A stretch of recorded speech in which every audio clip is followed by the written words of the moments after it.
Howdy, it's Jim Arado, and we're about to pull into Fortress Rosecrans in Murfreesboro, Tennessee, near Nashville, really just right outside of Nashville. And this is part of the Stones River National Battlefield in that area. It's a few miles away from what I think of as the battlefield and the National Park Visitor Center, but I believe it's managed by the same people. And this is just an interesting Civil War fort. And if you're unfamiliar with Civil War forts, I think they can be really exciting, and they can also be disappointing if you really don't know what to expect. You know, you hear fort, I think you're thinking a castle or something like that. But the Civil War forts were pretty much, moved to earth. Lots of dug trenches, lots of hills created with earth, and yeah, to me they're spectacular. It's just pretty amazing, especially when you go to a place like Fortress Rosecrans. It's huge, and what's preserved in the park we're about to go to is just a very small amount of what was there. And as we're driving up to it and past it, you can see that there are some, I think, college athletic complexes through here. There's also a golf course, a pretty major golf course. And this is becoming a bit of a habit, I did swing into the pro shop just because it is a golf course on an old Civil War site. And just for my Civil War collection, I have been picking up golf balls from those places. Not a golf fan, in fact. Other than mini golf, I've never golfed. I have some friends that are really into golf, though, and I would prefer those golf courses were not taking up space on Civil War battlefields, but they are, and they're obviously popular. So I stopped by and I grabbed a couple of golf balls and a couple of the little poker chip markers. That little golf place there, they were very friendly. It was nice talking to them. Good people to chat with. Very nice upscale kind of place. Yeah, and there's some golfers out and about doing what they do. But yeah, so anyway, Fortress Rosecrans now is just kind of a nice park. We walked around it some. I'll show you a little video of us just walking around. We saw a lot of other walkers, a lot. We might have seen 10. This is a very tranquil place that you can kind of have to yourself, but a lot of people come here just to walk. Not sure if they care much about the Civil War history or not, but it is a nice local park that people are obviously fond of. And as we walk, you can start to see the shape of the land kind of change in there, and you'll see more of that. Lots of nice kind of, yeah, check that out. It took a lot of work to move earth like that, especially when you didn't have bulldozers and that sort of thing. Yeah, but yeah, like I said, some nice paved paths. Just neat to see all of this, and some pretty cool wooded areas. I walk out in the woods a little bit, but mostly we're there just kind of looking at it. Just to give you a little bit of information about it, during the Civil War, at the Stones River National Park or National Battlefield Visitor Center, they gave us a little brochure about Fortress Rosecrans. I'll read to you from it because they are the experts on this place.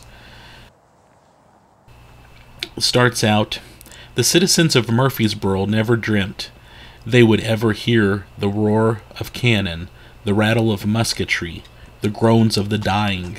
So wrote John Spence, founder of the Red Cedar Bucket Factory in Murfreesboro, Tennessee, and an opponent of secession. The bloody Union victory at Stones River in 1863 brought destruction and death to Murfreesboro. But the North gained a much-needed boost to morale. General William Rosecrans planned to press the Confederates south to Chattanooga, gain control of the vital rail link, and drive a Union wedge through Tennessee. And by the way, yeah, check that out. I'm kind of out in the little wooded area. Lots of big rocks. Every time there's a Civil War battle, there are huge rocks. Just Just the kind of crazy, crazy, rocky terrain, it seems, in every Civil War battle.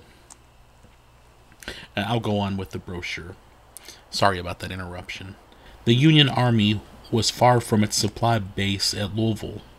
General Rosecrans' troops constructed a depot along with a fort to defend it at Murfreesboro to distribute arms, food, and equipment. From January to June 1863, the soldiers labored to complete the 200-acre earthen fort. It was named Fortress Rosecrans. 200 acres, think about that. And as I tried to visualize it in Murfreesboro, I was really blown away just thinking about how massive this fort originally was. I'll go on with the brochure. Occupation of Murfreesboro. Military occupation drastically altered life in Murfreesboro. Houses were torn down and lumber hauled off to construct buildings for the army.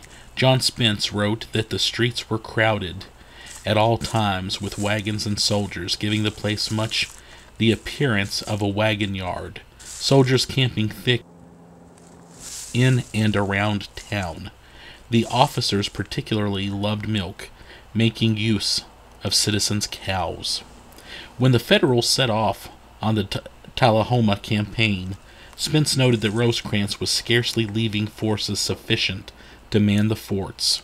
The new recruits and convalescents who stayed behind reportedly had orders to shell the town and burn it in the event of a Confederate raid.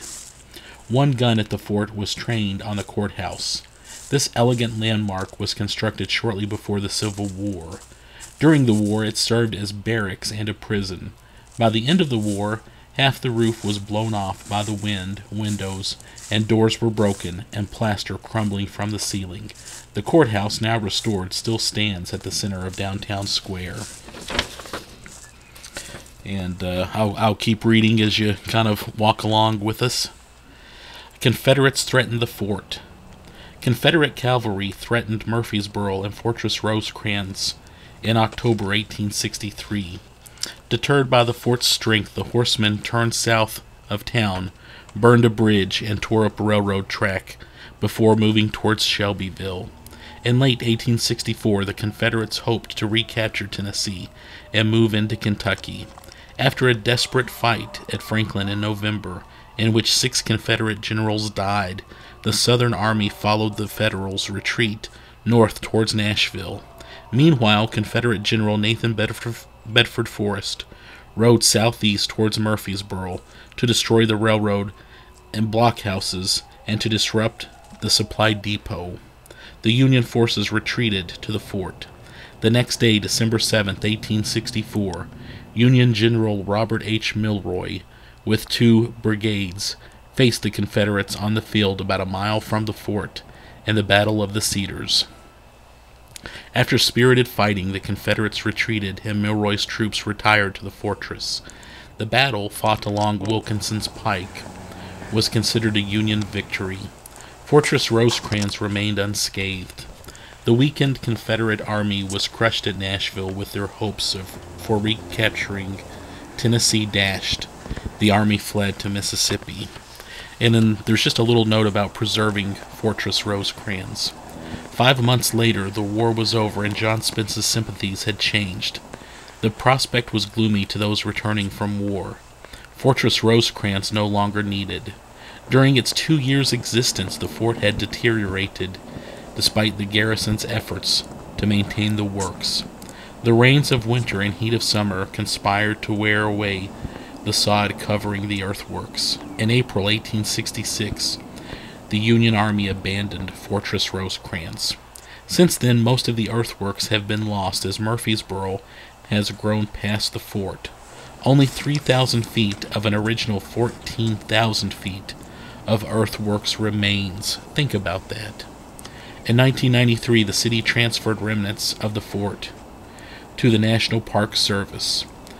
Of the 4 interior forts within Fortress Rosecrans, only Redoubt Brannan remains. As the garrison discovered, earthworks require constant maintenance. You can help by staying on the trail and by leaving nothing behind. Fortress Rosecrans tells the story of the soldiers who fought and toiled here, and of townspeople like John Spence who survived the Great Conflict. Yeah, so anyway, that kind of sums it up.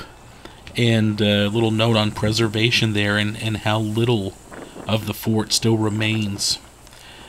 Still, if you're if you're interested in going places and just kind of standing where the Civil War happened, heck, just about the whole town of Murfreesboro, you can just go stand there and know something happened. But you can come here to this park and take a nice walk and still see remnants like this. And I think that's very exciting. I did put up, or I will put up, another video of the Stones River. We did the battlefield tour, and also kind of walked around the visitor center / museum there. It's a wonderful place. We've actually visited there several times, and there are other sites in the area that I haven't got to, in the Nashville area. But Stones River's, it's just special. It's a nice place to go, and I really enjoy the opportunity to go there when I can. And we're leaving, and I'm just filming a little bit as we drive away from the main parking area there of the fort. And I've mentioned this before in other videos. This Murfreesboro, Franklin, Stones River, Columbia, Spring Hill, there are so many great Civil War sites kind of in this southeast part of Nashville, pretty much around Nashville and Nashville. These are all great Civil War sites. Yeah, I keep making trips down there just because there's so much I haven't seen, and there's so many sites that I want to keep doing over and over again. I wanted to give a quick plug also to Just Love Coffee. Just Love Coffee in Murfreesboro. Just a nice little coffee shop. I love my coffee, and it's a great little coffee shop in town. And it's just a mile or two from the visitor center, from the Stones River Visitor Center. And every time we've gone down here, we've stopped there for coffee. And it's a really, really just warm and cozy coffee shop. Very indie vibe. So stop at Just Love. Skip the chain places and go to Just Love Coffee, which I think is kind of a local chain. But yeah, it's just really nice and cozy. So yeah, anyway, I hope you enjoyed that. I tried to keep this one short. Just a little 13-minute video about Fortress Rosecrans in Murfreesboro, Tennessee, part of the Stones River National Battlefield managed by the National Park Service.